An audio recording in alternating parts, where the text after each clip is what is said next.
নমস্কার বন্ধুরা, আজকে আমি একটি ইনডোর এবং আউটডোর দুভাবেই ব্যবহার করতে পারেন এমন একটা গাছ নিয়ে চলে এসেছি। এই গাছটির নাম হচ্ছে রাবার প্ল্যান্ট। অনেকেই জানেন বা অনেকেই জানেন না। এর কিছু গুণাবলী আমি আপনাদের সাথে আজকে শেয়ার করব। আপনারা যদি এটা ঘরে ব্যবহার করেন, এর কি কি উপকারিতা আর কি কি ভালো দিক, এগুলো আমি আপনাদের সাথে আজকে শেয়ার করব। প্রথমত, এটি দেখতে এতটাই সুন্দর যে আপনার ঘরের পরিবেশকে বেশ আকর্ষণীয় করে তোলে। এটি ঘরের ভেতরে অক্সিজেনের মাত্রা বাড়িয়ে দেয়, যার ফলে মানসিক স্বাস্থ্য এবং শারীরিক স্বাস্থ্য দুটোই ভালো থাকে।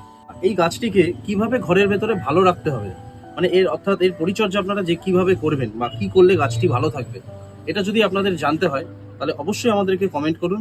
আমরা নেক্সট ভিডিওতে আপনার ডিটেলস শেয়ার করব।